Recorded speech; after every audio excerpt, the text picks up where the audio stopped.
नमस्कार, मैं हूं जितेंद्र जैन और आप देख रहे हैं खबर समय जगत। आइए नजर डालते हैं आज की कुछ मुख्य खबरों पर। राजधानी भोपाल में मुख्यमंत्री निवास में पत्रकार समागम आयोजित किया गया, जहां सीएम शिवराज सिंह चौहान ने पत्रकार साथियों से मुलाकात की। इस मौके पर उन्होंने कहा कि प्रदेश में पत्रकार सुरक्षा कानून बनेगा, भोपाल के मालवीय नगर में स्टेट मीडिया सेंटर बनेगा, वहीं पत्रकार भवन के नए स्वरूप में स्टेट मीडिया सेंटर बनाया जाएगा। स्टेट मीडिया सेंटर में प्रेस कॉन्फ्रेंस के लिए सभागार की व्यवस्था रहेगी। सीएम ने कहा कि पत्रकार बंधुओं के बैठने व चर्चा करने की व्यवस्था, लाइब्रेरी, कैंटीन सहित अन्य सुविधाएं उपलब्ध कराई जाएगी। उन्होंने कहा कि पत्रकार समागम में प्रदेश भर के सभी पत्रकारों हृदय से आभार करता हूँ। पत्रकार कठिनाइयों के बीच सही समाचार लोगों तक पहुँचाने का काम करते हैं, सत्ता को भी संभालने का काम करते हैं। पत्रकार बीमा योजना में राशि 27% बीमा कंपनी ने बढ़ाई है। बढ़ाई गई अतिरिक्त राशि का वहन सरकार करेगी। 65 साल से अधिक उम्र के पत्रकार और जीवन साथी के बीमा की राशि सरकार भरेगी। उन्होंने कहा कि बीमा की तारीख 15 सितंबर से बढ़ाकर 25 सितंबर कर दी गई है। पत्रकार के निधन पर 8 लाख रुपए की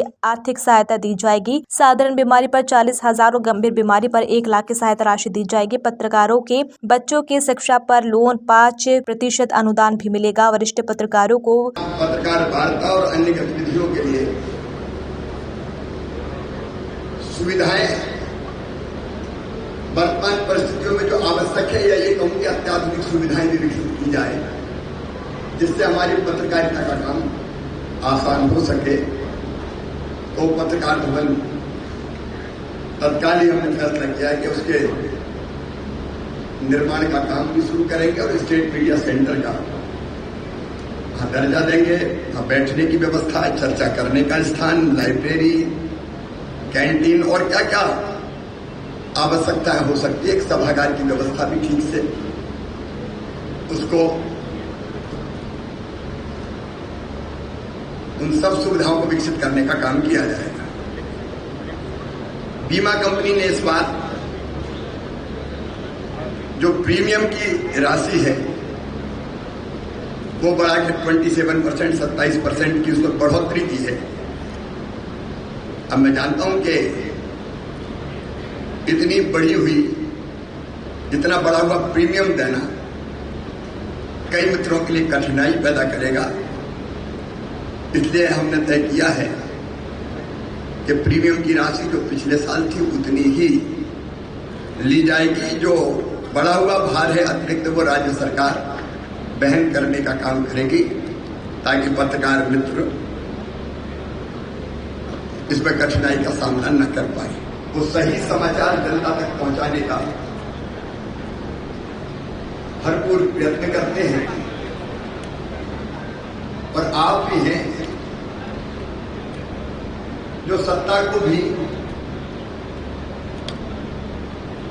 संभालने का काम करते हैं। इसलिए मेरे मन में पत्रकार हो, मीडिया हो,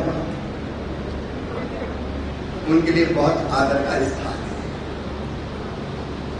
कई दिनों से कई पत्रकार मित्रों से अनौपचारिक चर्चा होती रही है। मैं बाद में आपसे मिलकर चर्चा करूंगा, लेकिन कुछ चीजें जो बहुत जरूरी है मीडिया जगत के लिए, पत्रकार मित्रों के लिए, उस पर आज मैं चर्चा करना चाहता हूं। एक तो मध्य प्रदेश में मालवीय नगर में, भोपाल में हमारा पत्रकार भवन था। वो पत्रकार भवन तोड़ दिया गया था और तब से वो जमीन वैसी ही पड़ी है। मैंने अनौपचारिक चर्चा भी पत्रकार मित्रों से की है।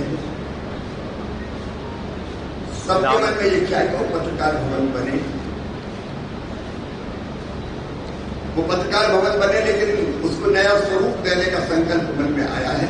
जो पार्टनर है, पति या पत्नी, उनका बीमा का पूरा प्रीमियम सरकार के द्वारा ही भरा जाएगा, क्योंकि जिंदगी भर पत्रकारिता के माध्यम से उन्होंने प्रदेश की, देश की, लोकतंत्र की सेवा की है। बीमा के लिए आवेदन करने की अंतिम तिथि भी 16 सितंबर थी, उसको बढ़ाकर 25 सितंबर कर रहे हैं, ताकि कोई कठिनाई ना हो, पर्याप्त समय रहे बीमा करवाने में। कई बार बीमारियों के कारण पत्रकार स्वयं को भगवान न करे ऐसी स्थिति कभी आए, लेकिन हम जानते हैं कि ये संसार चक्र है। कई बार ऐसी कठिनाइयां आती है हमारे जीवन में, तो पत्रकारों को स्वयं और उनके आश्रितों के उपचार के लिए सामान्य बीमारियों में अभी तक आर्थिक सहायता का प्रावधान 20,000 था, उसको बढ़ा के हम लोगों की आवश्यकता बढ़ गई है। इलाज में भी कई बार ज्यादा पैसे खर्च करने पड़ते हैं, तो 20,000 से बढ़ा के उसको 40,000 रुपये हम कर रहे हैं, और गंभीर बीमारियों के लिए 50,000 से बढ़ा के इसको सीधे 1 लाख रुपया किया जाएगा। लेकिन और भी कोई जरूरत होगी तो सरकार ध्यान रखेगी। हमारे वरिष्ठ और बुजुर्ग पत्रकारों को प्रतिमाह सम्मान निधि अब तक 10,000 दी जाती थी, उसको भी बढ़ा के 20,000 रुपया किया जा रहा है। आवास ऋण ब्याज अनुदान योजना के अंतर्गत अधिकतम ऋण की सीमा भी 25 लाख से बढ़ा के 30 लाख रुपए की जाएगी, ताकि ठीक मकान बन सके और किसी भी अधिमान्य पत्रकार भाई और बहन के बेटा हो या बेटी हो, उनकी शिक्षा के लिए बैंक से लोन अगर लिया जाता है तो उसके ब्याज पर भी 5% ब्याज अनुदान 5 साल तक राज्य सरकार के द्वारा बहन दिया जाएगा, ताकि बच्चों की पढ़ाई की तरफ हम लोग ध्यान दे सकें। छोटे शहरों और कस्बों के पत्रकार साथियों को आवश्यकता के अनुसार, क्योंकि आजकल डिजिटल युग है, इसलिए भोपाल में डिजिटल तकनीकी का प्रशिक्षण दिलाया जाएगा, और इसमें माखनलाल चतुर्वेदी राष्ट्रीय पत्रकारिता और संचार विश्वविद्यालय का भी सहयोग लिया जाएगा, और इसकी संपूर्ण व्यवस्था जनसंपर्क विभाग ही करेगा। एक बात और मेरे मन में है, पिछले दिनों भोपाल में हमने 2 पत्रकार कॉलोनी बनाई, उनके लिए जमीन आवंटित की। मैं जहां जाता हूं, जिला स्थानों पर भी और स्थानों पर भी पत्रकार मित्र मिलते हैं, और वो ये कहते हैं कि इन पत्रकारों के लिए कहीं जमीन का आवंटन हो जाए या कोई कानूनी की व्यवस्था हो जाए।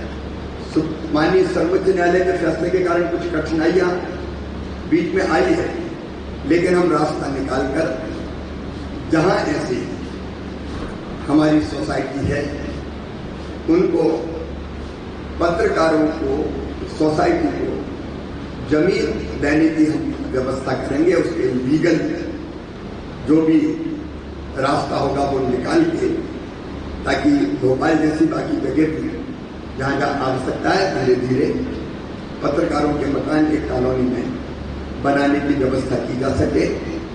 और एक बात और मैं कह दूं अंत में, फिर हम लोग अनौपचारिक चर्चा करेंगे, मिलेंगे, कि इस चुनाव के बाद में हम ही रहने वाले हैं, लेकिन ये सब चीजें पहले ही पूरी कर दूंगा मैं, और बाद में भी इसको आगे बढ़ाने का काम भी हम ही करेंगे। एक बार मैं फिर आप सब मित्रों का, पत्रकार मित्रों का हृदय से स्वागत करता हूं, और अभी मैं अनौपचारिक चर्चा के लिए आपके बीच में उपस्थित रहूंगा। तो मंच की और नीचे की कोई व्यवस्था ठीक नहीं है, हम एक ही स्तर पर रहें, इसलिए मैं सीधे आपके बीच आ रहा हूं। धन्यवाद। 20,000 रुपए का सम्मान निधि दिया जाएगा। खबर समझ जगत के संवाददाता आदित्य सराठी की report. For latest news, subscribe to our channel and press the bell icon.